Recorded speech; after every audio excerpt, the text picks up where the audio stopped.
কৃষকের সমস্যা আছে, ফসল করলে খাওয়া, না করলে নাই। এবার নিম্নমানের বীজ ও ভেজাল কীটনাশকের কারণে আমার জমিতেই নষ্ট হচ্ছে অর্ধেক ফসল। এই ফসল ঘরে তুলতে না পারলে পরিবার সহ থাকতে হবে অনাহারে।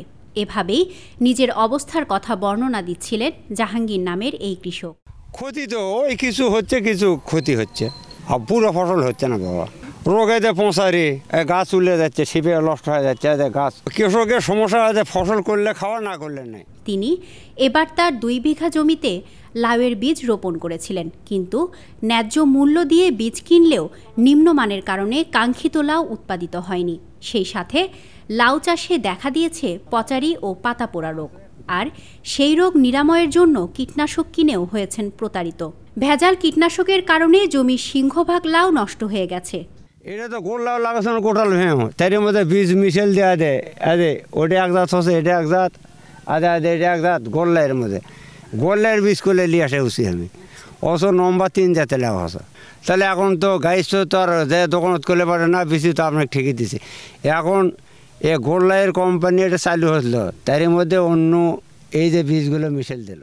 এভাবেই ভেজাল কীটনাশক ও বীজ কিনে প্রতারিত হচ্ছেন সাধারণ কৃষক, আর এতে করে কৃষকদের ঠকিয়ে লাভবান হচ্ছেন অসাধু কীটনাশক কোম্পানিগুলো। আমরা কি চাবো বাবা, চাই তো লাভ নাই। কৃষক কি চাবে? কোম্পানি কোটিপতি 20 তালা 25 তালা দিচ্ছে, আগের ওষুধ নাই তো আর। এখন ফাও ওই কোম্পানি তো ভরি গেছে, ওই যারা ওই কর্মচারী তারকে ভরি হয়ে গেছে, ভরি মোটা, কোনো লাভ নাই বাবা। সেই সাথে সরকারিভাবে কোনো সহযোগিতা না পাওয়ায় এখন আশাহত হয়ে পড়েছেন এই কৃষক। তিনি ক্ষোভ প্রকাশ করে বলেন, দেশের সরকার বারবার পরিবর্তন হলেও পরিবর্তিত হয়নি কৃষকের ভাগ্য।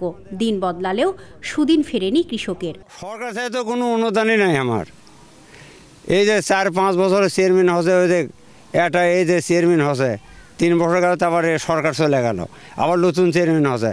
কোন দিনে একটা ওষুধ কি, এটা 1 কেজি ধান কি সার, কোনো কিছুই পাইনি আমি এখনো। এই চিত্র শুধু কৃষক জাহাঙ্গীর আলমের নয়, বরং হাজারো কৃষকের প্রতারিত ও স্বপ্নভঙ্গের চিত্র এটি। বহুত হয়ে গেছে বাবা, কোনো 10,000 টাকা সার ওষুধ কিনছি, প্রায় 5-7 হাজার টাকার সার কিনছি। এই যে নিড়ানি কামলাই যে মনে করেন 2 টলি পাউচ দিচ্ছি, মনে করেন যে 3,000 টাকা খালি টাকায়। কিসের সরকার থেকে কিসের অনুদান কুটি কি আমরা তো পাই না বাবা। বাংলাদেশি কৃষি তার সাফল্যের ধারাকে অব্যাহত রেখে এগিয়ে চলেছে, তবে যেখানে ফসলি কৃষকের একমাত্র আয়ের উৎস, সেখানে ভেজাল কীটনাশক ও নিম্নমানের বীজের কারণে জমিতেই নষ্ট হচ্ছে এই সব কৃষকের স্বপ্ন। সব সাধকের বড় সাধক আমার দেশের চাষা।